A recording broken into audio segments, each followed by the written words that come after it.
datang di SMA Negeri 2 Sragen.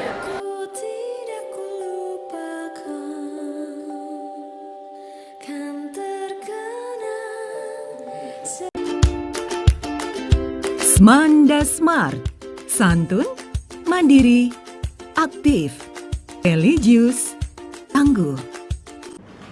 Wakil Kepala Sekolah Bidang Kurikulum.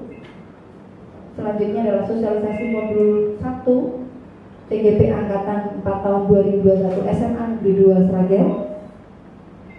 Dan yang terakhir adalah tanya jawab serta penutup.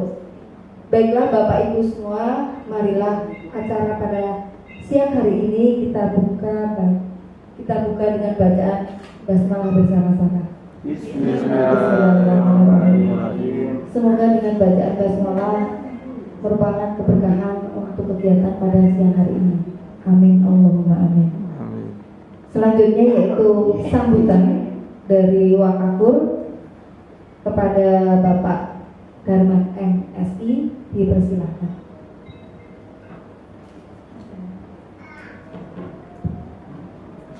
Bismillahirrahmanirrahim. Assalamualaikum warahmatullahi wabarakatuh. Waalaikumsalam warahmatullahi wabarakatuh. Ibu-ibu penyaji yang saya hormati serta Bapak Ibu peserta sosialisasi modul 1 guru penggerak yang saya hormati juga. Sebelumnya marilah kita senantiasa untuk memanjatkan puji syukur kepada Tuhan Yang Maha Kuasa bahwasanya sampai pada saat ini, sampai pada detik ini kita masih diberi kesehatan, keselamatan sehingga kita dapat berkumpul di ruangan ini, di aula ini dalam keadaan sehat walafiat. Bapak Ibu yang saya hormati, ini untuk yang kedua kali ini penggerak itu Bu Titi, Bu Egiyati, Bu Nina, nanti kalau bisa sekali IHT sehingga Bapak Ibu guru nanti saya tekankan untuk masuk semua, untuk ikut semua gitu, sehingga paling tidak kita punya satu gambaran guru penggerak itu seperti apa gitu. Ini mohon maaf dari sini ini saya salah dulu ya Bapak ini tak jelas ini tak betul ya ini gitu. Padahal ya mohon maaf aja terus ke depan itu seperti apa, bagaimana itu kan mesti harus ngerti gitu. Tapi kalau tadi harus kok IHT harus ditekankan kan ya saya tekan ya belum ya ini kita tambah ini alhamdulillah tambah pas tambah ini apa gitu. Nanti juga termasuk yang lain biar tahu bayangan, biar tahu gambaran yang sederhana gitu. Jadi S1 saya itu kan hampir ke ya 7 tahun lah, belum baru itu masih jauh gitu. Tapi memang pada saat itu ya belajar itu juga, kuliah itu juga memang betul-betul sulit gitu. Selamat datang.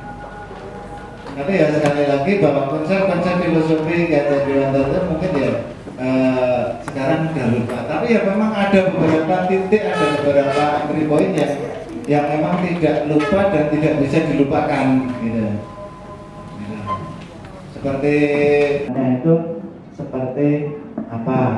Walaupun saya konsep dari Gajah Dewantara itu juga sebenarnya sudah lupa semua.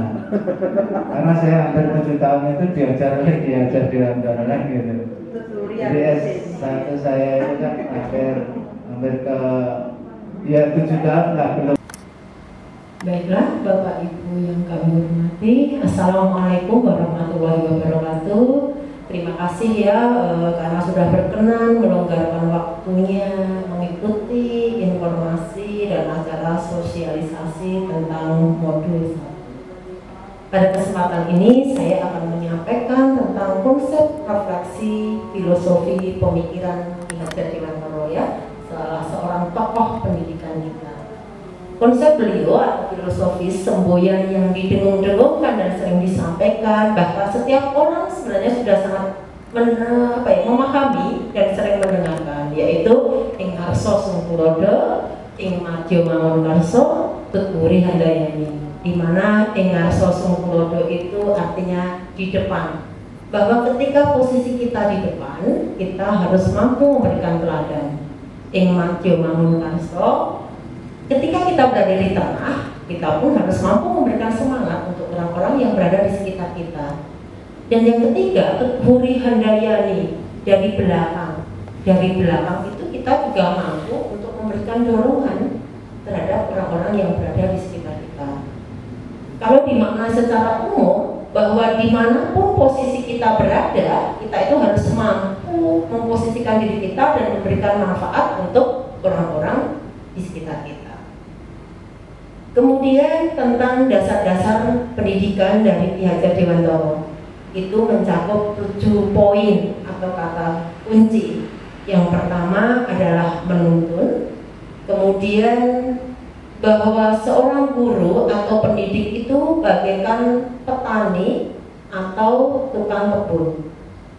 Kemudian poin atau kata kunci yang ketiga, pendidikan itu berpihak pada anak.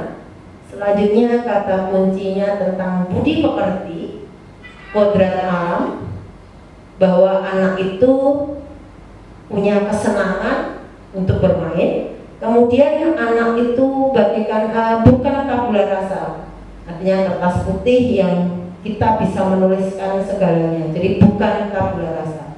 Berikutnya budi pekerti. Seperti itu konsep-konsep penting.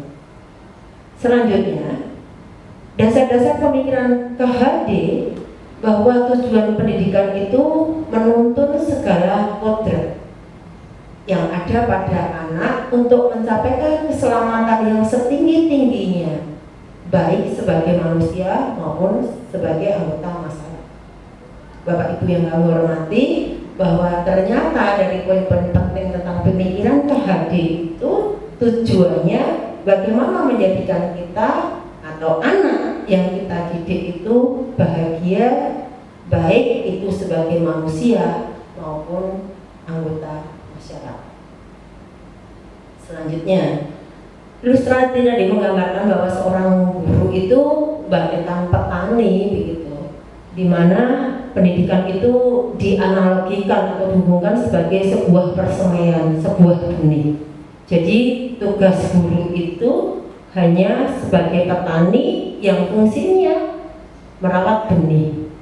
Sedangkan murid itu ilustrasikan benih itu sendiri, di mana benih itu kan bermacam-macam ya.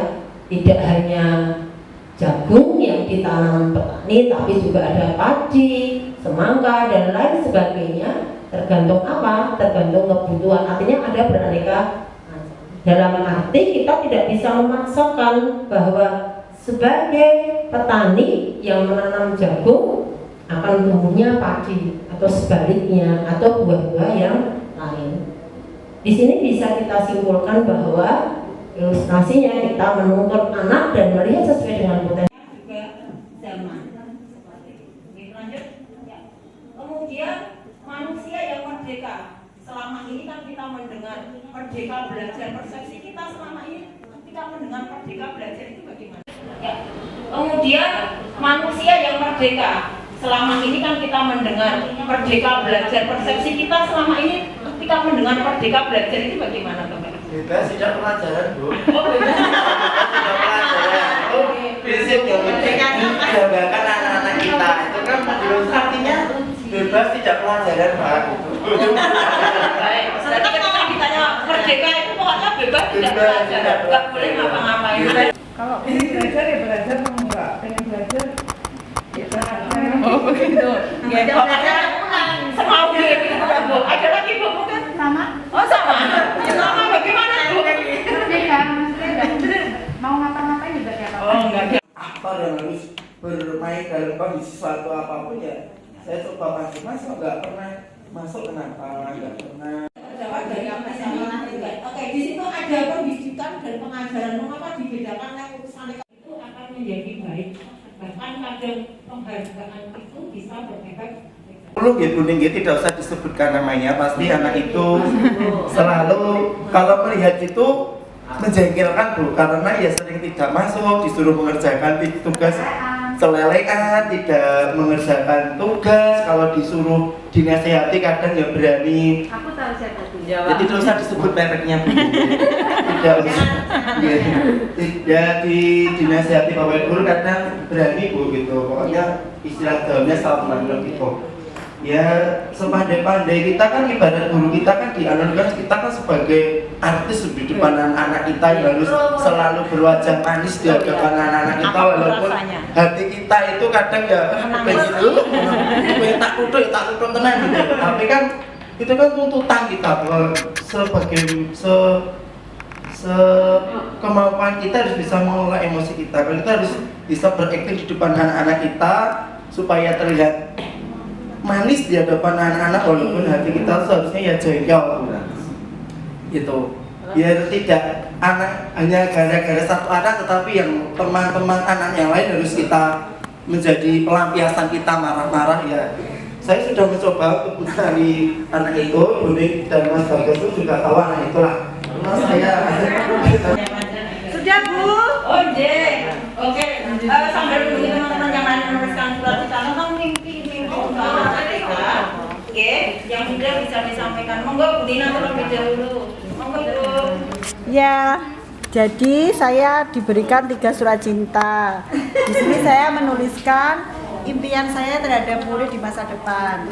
Yang pertama, saya memimpikan murid-murid saya yang berakhlak mulia. Yang kedua, saya memimpikan murid-murid saya menjadi pemimpin masa depan yang amanah. Yang ketiga, saya memimpikan murid saya yang sukses dunia dan akhirat. Sama, cuma yang saya tulis lagi, saya memimpikan anak-anak menjadi anak yang sukses seperti visi kita. Unggul dalam itu satu dan perilaku berakhlak dan berilmu. Keren, ini keren sama jasa seperti itu agama. Terima kasih Bu. Ya, terima kasih dengan Bapak Ibu guru semuanya, semoga semua tercapai dan nikmat. Berarti ini itu akan menjadi baik. Bahkan kadang penghargaan itu bisa berefek. Itu tentang peraturan. Banyak sekali peraturan di SMA 2 ini yang diterapkan. Terus tentang kesepakatan atau dilarang anak itu untuk telat. Seperti itu tentang peraturan. Banyak sekali peraturan di SMA 2 ini yang diterapkan. Terus tentang kesepakatan itu apa? Kesepakatan itu dibuat secara kolektif. Artinya semua anggota terlibat dalam pembuatannya itu. Banyak kejadian di SMA 2 juga peraturan itu dilakukan secara kolektif. Jadi dirapatkan dulu baru nanti dibiurkan. Seperti itu. Berarti kira-kira efek mental anak-anak untuk melakukan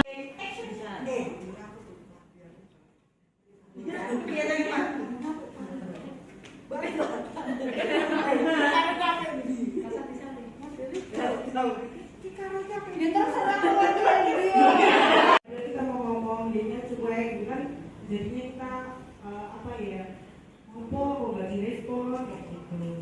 Jadi ya sakit gitu. Sangat tidak bisa pendapatnya boleh. Ya rasanya sakit juga dan rasanya pengen tak jiwet dalam diajak ngomong ini kita butuh respon, butuh pendapat gitu ya. Ya kalau mau temenan ya kalau diajak ngomong ya ngomong gitu ya. Berarti seharusnya bagaimana tuh? Ya sebenarnya kalau mandor gitu. seandainya itu posisinya memberikan pembelajaran bagi anak-anak, ketika anak-anak mau belajar ini harusnya bagaimana? Dapat dari 1 dan 2.000. Karena bagaimana ya? Tindakan itu mengetahui kalau tindakannya itu tidak benar. Ya, Luar biasa. Lanjut selesai. Lanjut betul 100% tapi juga lanjut. Ini sudah cukup. Restitusi sudah kita praktekkan. Lanjut. Oke, jadi sudah lanjut. Terakhir berarti terima kasih.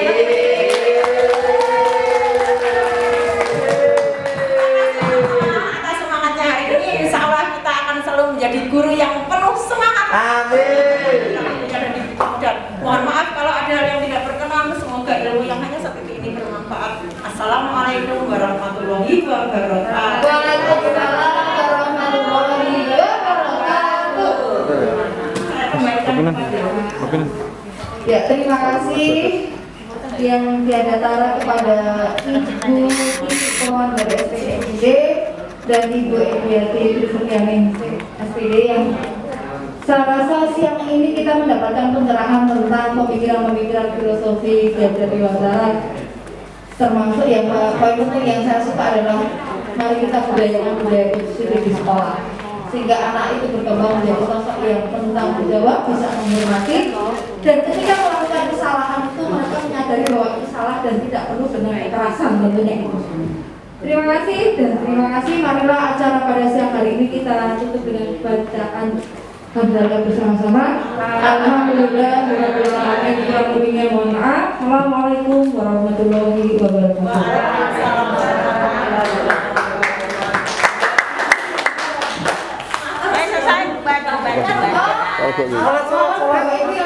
Warahmatullahi wabarakatuh. Perkenalkan, nama saya Erna Wuryasri. Saya adalah teman sejawat dari Bu Ediati di SMA Negeri 2 Sragen.